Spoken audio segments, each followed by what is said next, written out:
Hello everyone and welcome back to Great Games Before Your Time.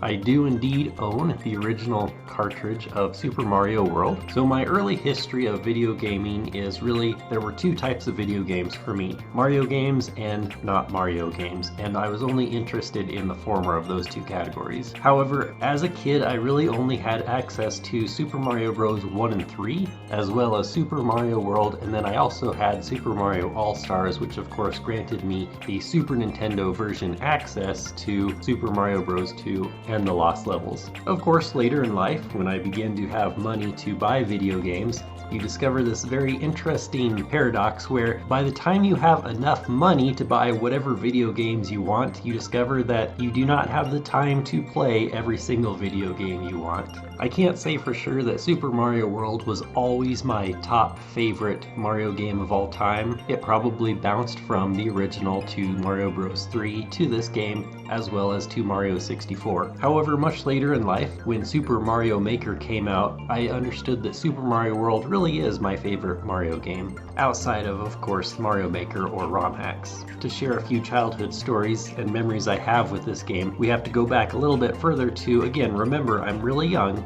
If we consider the game style for all of the original Mario games for the Nintendo, every time you cleared a course, you could never go back and clear that course or any courses before it. You were bound to keep going further in the game, and you were bound to get to harder and harder levels. Now, as a kid, I loved playing Mario games. I thought they were so fun, but inevitably, I would reach a difficulty where I could no longer progress, and I'd eventually lose all of my lives, game over, and be sad and have to, of course, start over. So when it came to Super Mario World, I absolutely loved the fact that you could replay the same fun and easy levels over and over again.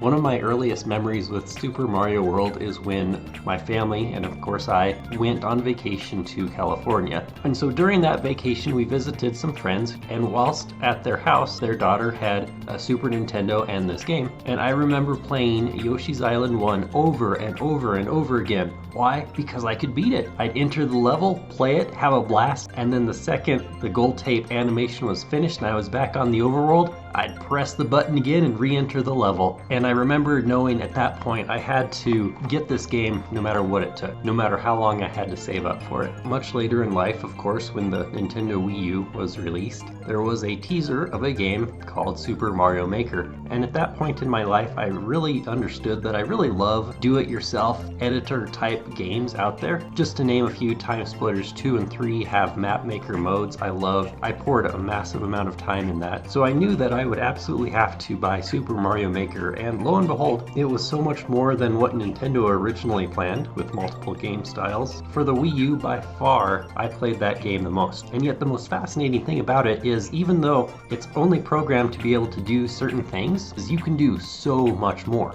But why am I talking about Super Mario Maker? Well, because that game honestly introduced me to this world of ROM hacking. And I would say arguably the most popular game to ROM hack is either Super Mario World or possibly Pokemon. And to give just a brief story of how I got into ROM hacking, if we take a look at my oldest nephew, he A, loved to draw, B, he loved Pokemon, and if you combine those two things together, any kid would love to be able to design their own Pokemon. So I suggested to him, hey, you know what? You actually could design your own Pokemon for your own Pokemon game, realizing that in the ROM hacking world, it would be actually pretty easy to create a pixel art image of your own Pokemon, name it something, and if that was the only thing you edited, my nephew could in fact actually legitimately design his own Pokemon and play a video game, albeit a ROM hack of that. So I hopped online, did my appropriate research, pointed my nephew in the right direction, and I said to him, I'll give you a month to check these tools out and see what you can do. And during that month, I'm going to check out this world of Super Mario World ROM hacking.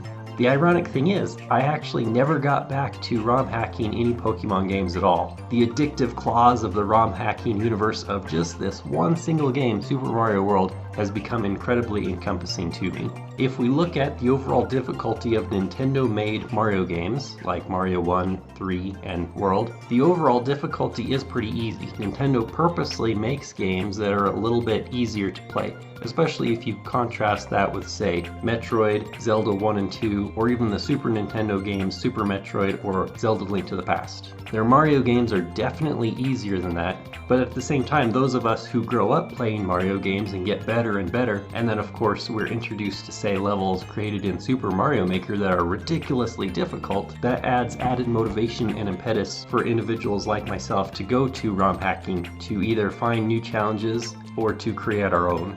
But those are my thoughts on Super Mario World. What are yours? Let me know in the comments. And as always, thank you so much for watching, and until next time, this is Great Games Before Your Time.